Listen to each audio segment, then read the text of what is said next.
Anyone know who this one is here? Give a little guess to the crowd. What's that?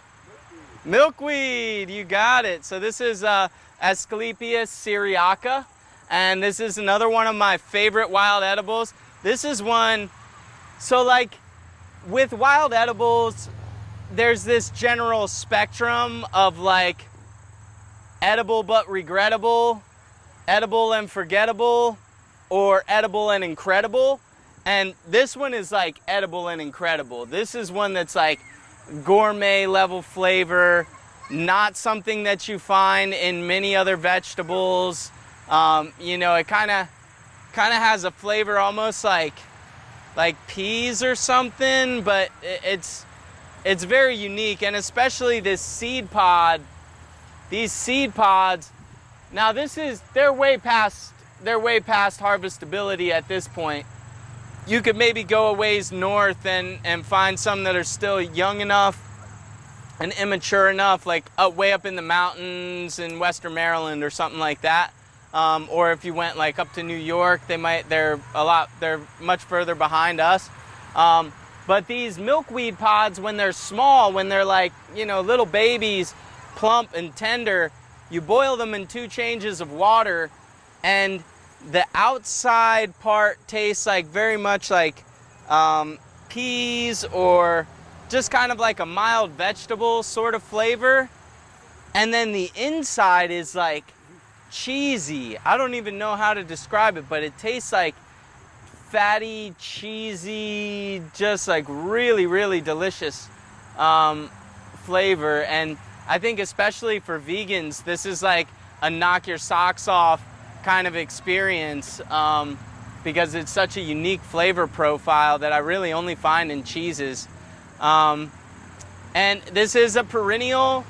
I also love it. I love the milkweed for the other reason that I love the milkweed so much is because it's edible as a shoot in like May, in late April, early May. You can start seeing the milkweed shoots coming up, and those are edible and delicious.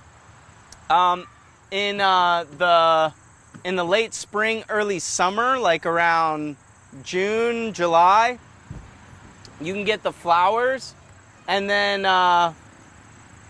definitely by mid-July, they're all producing seeds, and you can get the seed pods as well.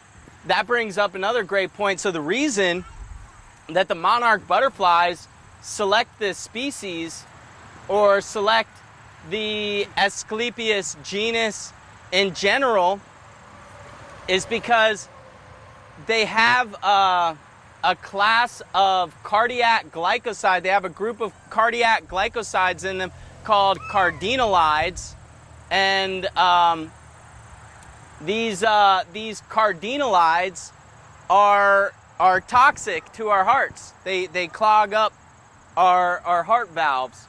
Now that being said, they're also very water soluble. So if we boil them and then boil them in another change of water, we'll completely have cooked out and extracted the water soluble cardinalides and left behind all of the great protein and delicious flavors. So yeah, I love these plants, and we are getting to the point where pretty soon these seed pods will be drying out, and each one of those seed pods has like probably 60 plus seeds in it. So it's a great time of year to be tuning into where the milkweed patches are, so that you can gather those seeds and start milkweed patches all around you. They're also a great one for doing this kind of planting back, because you can just scatter them and let them fall right on top of the soil, and they'll be able to germinate there because they're naturally wind dispersed. They have these little fluff balls on them that they kind of float away on. They're also great for a fire tinder. That fluffiness is great for that as well. These also make a very impressively strong cordage. So when you see the dead stalks left behind, they'll keep these seed pods hanging on their dead stalks for a relatively long period of time, like through most of the winter, into January for sure. And you can take these stalks and kind of bend and crack them, and the outer fibers of the stem are a very strong rope that can be used for lashing or spun together into a pretty strong cordage. So definitely I'm a big fan of the milkweed, Asclepias syriaca. There's a bunch of other milkweeds that are related, and they're all good for monarch butterflies. I like Asclepias syriaca because it offers so many edible parts as well. All the others are too toxic to be eaten. But yeah, any questions about the milkweed before we move on?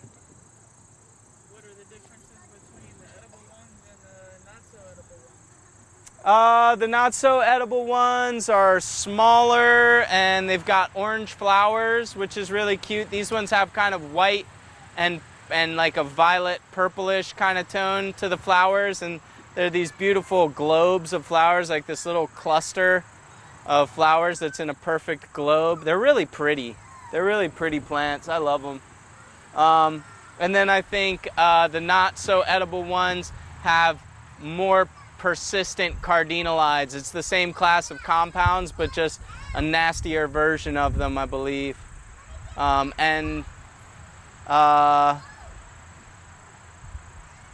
Yeah, they're all perennial, and they're all great to have around, you know, in terms of like wildlife habitat and attracting beneficial insects and things like that.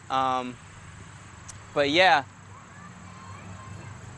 the main thing is that this one's edible. That's why I give the bias to it, because I like to eat. I think about food a lot. I'm like, I invest a lot of my time thinking about food. Caitlin can attest. Cool. Let's scoot right down here to these champions.